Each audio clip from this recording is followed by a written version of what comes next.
आज लोईसिया विधायक तथा स्वास्थ्य और परिवार कल्याण मंत्री डॉक्टर मुकेश महालिंग लोईसिया गस्तने आसी स्थानीय हरिकृष्ण महताब उच्च विद्यालय ने अनुष्ठित होतिबार वन महोत्सव ने जोग देथिले।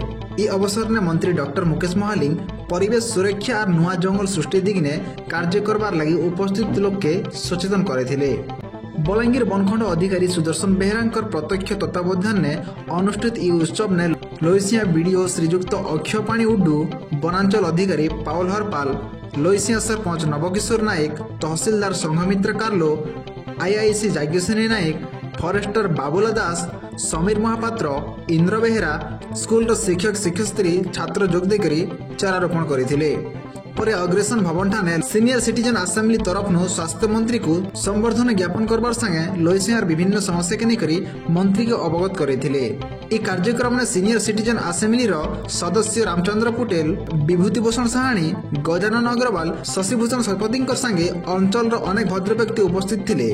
परे बुढ़ीपदर खेल पड़िया ठाने अनुष्ठित वन महोत्सव सप्ताह पालन अवसर ने जोग देथिले। सरपंच लक्ष्मी प्रधान सभापतित्व ने अनुष्ठित उक्त कार्यक्रम ने बलांगीर बनखंड अधिकारी बनखंड अधीन थिबार सबु इको टूरिज्म रो गोटे मोमेंटो स्वास्थ्य मंत्री के प्रदान करथिले। बुढ़ीपदर ने पंचायतर विभिन्न गाँव जनसाधारण स्वयं सहायक ग्रुपर सदस्य बनखंड अधिकारी वनांचल अधिकारी लोईसिया सरपंच नवकिशोर नायक मिसिकरी वृक्षारोपण करथिले। कार्यक्रम के लोईसिया पूरा डेवलपमेंट लागि हमें आगे नमा की करी मु Vibhuti Bhushan Sahani Loisingha senior citizen assembly रो सभापति। आज अग्रसेन भवन रे कार्यक्रम एटी कोन थिला?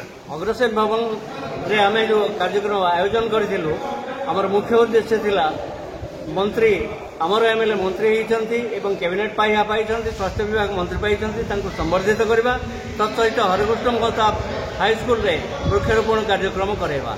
वृक्षारोपण कार्यक्रम प्रथम समापन है ये आम संवर्धित कार्य आज समाप्ति होती। मंत्री को कौन डिमांड करथिले आपण?